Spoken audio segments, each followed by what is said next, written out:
So, namaste everyone, and welcome to lecture 5 of Fundamental Analysis of Companies. So, in the previous lectures, we have learned the income statement, we have learned the balance sheet, we have also learned the cash flow statement. So, this lecture finally will be focusing on the financial ratios, where we will be combining the profit and loss statement, the balance sheet, and also the cash flow. And we'll try to put them into very simple mathematics of division, and we'll try to calculate some ratios, and based on that ratios we are going to compare the company and also judge the fundamentals of the company. So in this lecture 5 part 1, what we are going to do is we are going to do the PB ratio, we are going to do earning per share EPS, we are going to do PE ratio, and also the last PEG, which is known as PEG ratio. So let's proceed to our lecture. So the first ratio in our checklist is PB ratio. P means price of the stock, that is the current market price, and B is the book value. Now, what is book value? Just don't look at the formulas, just listen here. So, book value is something which you will get if the company gets liquidated. What it means is if the company is sold off, if the company cannot work anymore, and if it files for insolvency, whatever you will get will be your book value. Now, it can't be directly said that what is the book value, you will get the same amount, because that varies. I mean, there are some assets which are hyper valued even in the book value, and there are some assets which are actually valued lower than they should be. But more or less, this is what book value means. Now, if you would take a breath and understand from our balance sheet, you have total assets and then you have total liabilities. If you subtract your total assets from your total liabilities, what you get is a shareholders fund, right? Now that is what is remaining if a company is about to get liquidated, right? And we divide that shareholders equity with the total number of outstanding shares. By the way, total number of outstanding shares mean the shares which are out in the public. What are the other types of shares available? Yes, there is a preferred share available. More on this later, but just try to understand that the shareholders equity has to be distributed among the total number of outstanding shares, and that gives you the book value. So if the share is trading at 1000 rupees, and suppose I buy 10 shares by placing 10,000 of my rupee, and if the company gets liquidated, so the book value was only 100, so I would only be getting 1000 rupees. That means the premium 9000 rupees I was betting on the growth of the company, on the future speculation, that I am going to lose it. Not I might, I will be going to lose it if the company gets liquidated. Now, how will you understand whether what should be the current book value, what is a good book value? So in order to do that, you actually have to check the PB ratio. So the PB ratio will be your price of the current market price divided by the book value. And what you can see here is that, so I've lifted down some of the competitors or some of the peer industries of Tata Chemicals. By the way, in this whole course, we have taken Tata Chemicals as a stock, for example. This is not a suggestion. We just found one stock and we make that as an example. So you can see the Pidilite Industries has a PP ratio of 18, while Tata Chemicals only has 1.27. Now this means two things. The first thing is the shareholders thinks or speculate that Pidilite growth would be much higher, so they are ready to pay a huge amount of premium over Pidilite shares. And the second thing could be that Pidilite shares are overvalued. The growth might even not justify this much high PB ratio. Okay, now let's put Tata Chemicals in the frame of reference. So what does a lower PB ratio means? 1.27, just 1.27. What it would basically means is that either you are able to find a share at a discount, which means that Pidilite is trading at 18 times higher than its book value, but Tata Chemicals you are only getting at 1.27, so you're getting it cheap, right? I mean, even if the company gets liquidated or it files for insolvency, you would only lose 0.27 part and you will still get your 1 rupee back, considering the book value is 1 and you are paying 1.27. In general, we do compare the PB value to the peers and also to the median of your industry. Now, why not mean? I mean, we'll be doing it in the next slide, but remember, we are going to compare it with the median, and the median is 2.74. So Tata Chemical is trading below the median industrial average of PB ratio. That tells us that this share is trading at a discount, but that doesn't mean you have to go and buy it. You still have to understand, is Tata Chemicals growth, projected future growth, is good or bad, and a number of other things. That's why we have a number of ratios, right? So let's try to understand the mean and the median concept first. I'm assuming you already know what is mean and median, and what we're trying to explain in this slide is not mean and median, but when to use mean and when to use median. So suppose I've taken the PB ratios and I've plotted for 50 companies, and this is the distribution which I got. The distribution is not at all a normal distribution, right? It is skewed. And the reason why it is skewed is maybe because of some of the companies are at higher valuation, they have a high PB ratio, and some of the companies have lower. So the graph is skewed, and if I would have taken mean, that would be completely different, like it's 2.38, while the median is just 1.38. Now, if the distribution would have been normal distribution, a normal distribution, by the way, looks something like this, where you can see that the average and the median, basically the mean and the median is going to be the same. So if the distribution is normal, you can use either mean and median, it doesn't make any difference. But if the distribution is skewed, you have to use median. So an easy way is to always use median while comparing. So you can compare the PB ratio of an industry with its industrial median. Or if you have a direct peer, say you wanted to compare Deepak Nitrile and Pidilite Industries with Tata Chemical, you can directly compare their PB ratios. Just if the company's valuation is good or not for you to buy, whether the stock is cheap or not about whether the company is fundamentally strong or not. PB ratio is not going to tell you that, okay? Now the second financial ratios which we are going to discuss is earning per share. Now as the name suggests, it's the earning which each and every share is making, right? Earning per share. So in order to calculate your EPS, what you have to do is you have to take your net profit, which you get after paying taxes and the interest, and then you have to subtract it by the preferred dividends. Now preferred stocks, as the name suggests, these are the stocks which are preferred, which are apart from the general public, which an investor can buy, and these stocks get preferred dividends, and these stocks have preferred voting rights in the company's meetings, okay? So after you subtract those preferred dividends, and then you divide it by the total number of outstanding shares, okay? That gives your earning per share. So why it is important is because suppose my earning per share is 10 and my share value is 100. That basically means that I am giving 100 rupees and my share, say that share is my asset, is earning 10 rupees in a year. That basically turns out to be a 10% return over an year, right? I'm assuming that the share price remains same at 100 throughout the year. So this, you can also judge that suppose the bank FDs right now is giving you an interest rate of somewhere from 7 to 7.5%. So if any company has earning per share of say 5% or 4%, why would I invest? I mean, just think along. So right now we have fixed that there is no dividend, the share price remains constant. Just we are talking about earning per share, only one factor, okay? Now this is how you calculate. So if your earning per share divided by your current market price is greater than your FD interest rate, that means at least your share can earn more than what your FD would have given. Now it's a different story that we have to account for dividends. By the way, if you look at the EPS formula, it is net profit minus preferred dividends. And the dividends is given from the net profit. So the dividends are already accounted. Okay, this is the second point which has been accounted. The third thing which we have to account is what if my EPS is only 1% or maybe less than 1%, say in a lot of Adani industries we have seen this. But what if my share growth is very high? I mean, it's 300, 400%. So that's where you have to calculate the growth. And that's where what we will be calculating in the future financial ratios. But right now we are assuming that the share price is going to be constant and how much money your shares can earn in a year. That's what your EPS is. So if we compare EPS of some of the peer industries with Tata Chemicals, what we have seen is that the EPS of Pidilite is around 25, of Deepak Nitrite is about 62, and Tata Chemicals is about 90. And the median earning per share is around 20. So I would say Tata Chemical is not doing that bad, right? So why would I invest in Deepak Nitrite? You can't just look at EPS and make your decision. So there are other financial ratios too.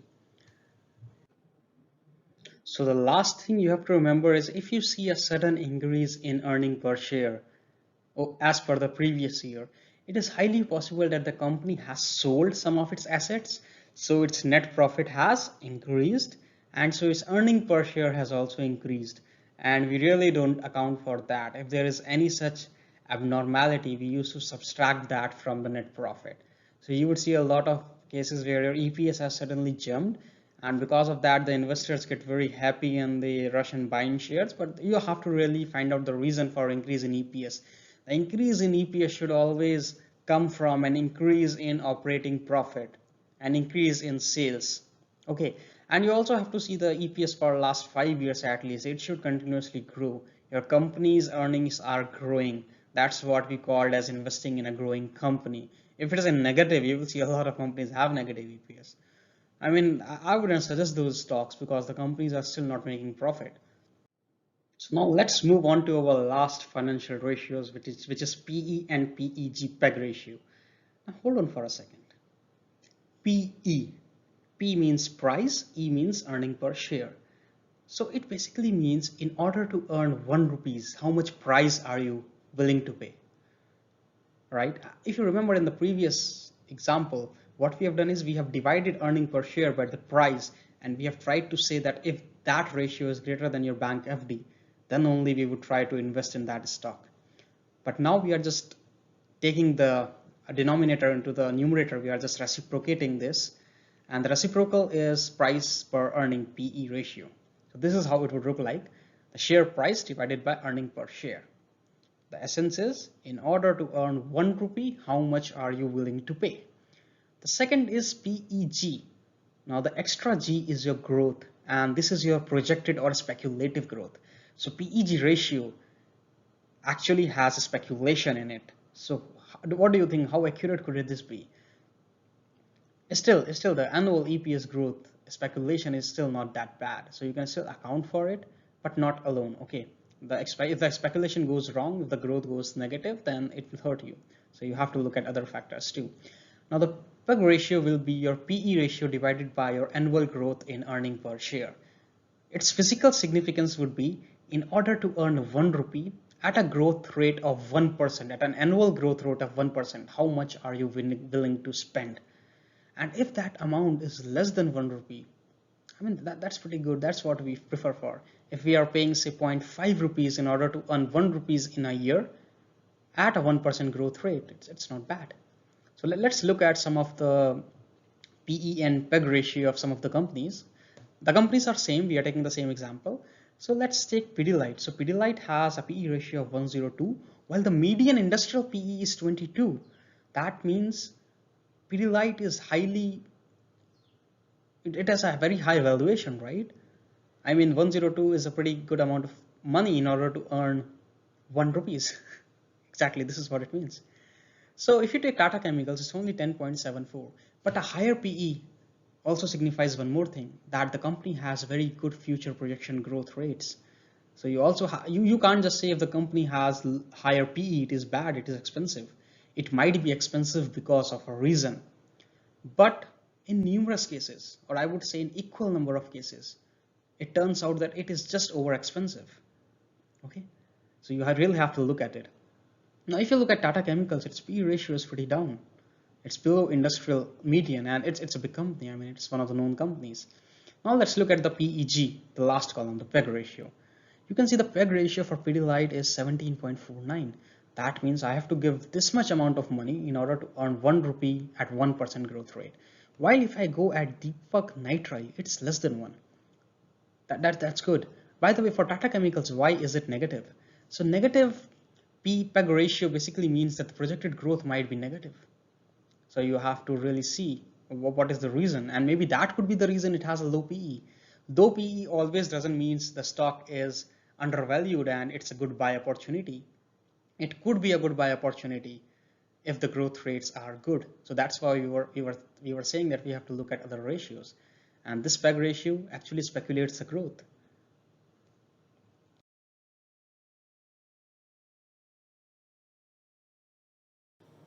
So let's go to screener.in and try to find out how to calculate these ratios. You don't really have to calculate them. So let's go to Tata Chemicals and just scroll down, or you can just click on the peers. It's better to scroll down, it's easier. So you can see here on the columns, you can see there are ratios. And if I go to edit columns, you have seen this before, I can see my ratios, right? So the first ratio is price to book value. So if I write price to book value, you can see it's already ticked and I have that ratio here. So I will just put it on the first. And the second ratio is our EPS. So this is our EPS and I have EPS already here. So I will put it here. And the third is my PE ratio. And my price to earning is here. Let's try to find the price to earning. It's here. Let's put it on the third number. And then we have our PEG ratio, right? So let's put PEG ratio, and PEG ratio is here. So yeah, this is our PEG ratio. Okay, yeah. Now click on save columns. And you can see, so this is CMP is current market price. And CMP by BV is your current market price divided by your book value. Okay. So what you can see is that your price to book value for Tata Chemicals is around 1.26, while the median for industry is 2.71. So it's good. I mean, the company seems to be undervalued, but we also have to see the growth, right? So let's also see the earning per share. The earning per share for Tata Chemicals is 90, almost 91. And for industry median, it is 20.3. Again, Tata Chemicals EPS is pretty good. Even if you compare the peers, its EPS is one of the highest. I'm going to look at Pidilite, its EPS is only 25. And the company's PE ratio is 105. So a person is willing 105 rupees to earn 1 rupee, and its earning per share is only 25 rupees, while here a person is willing to spend 11 rupees to earn 1 rupees, and its earning per share is 90 rupees. I mean, it's pretty good, right? But the PEG ratio seems to be a bit off. So you can see the speculation for Tata Chemicals seem to have a negative growth, while for this seems to have a positive growth. But even here, if the PEG ratio is greater than 1, we really don't consider that stock to be an undervalued stock which you can buy. So the reason we are trying to find undervalued stock is, say, if the PEG ratio is already so high, that means the future growth of companies for next 5 to 10 years is already accounted for in this CMP, in this current market price. So if the company is able to stand on the projected growth, then its CMP price will reach this much in 10 years, which it has already reached. So that's why this company is expensive. This is overvalued. Investing in it might not return you higher returns. Okay, but investing in an undervalued companies can give you higher returns because that company, you are getting it at a cheaper price. Okay. So we have learned in this lecture the book value, the price to book value, the earning per share, the PE ratio, and the PEG ratio. And by now you got a good idea on how to analyze at least some of the basic parameters for valuation of companies.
So that's all for lecture 5, part 1, financial ratios. We would be having more lectures on financial ratios.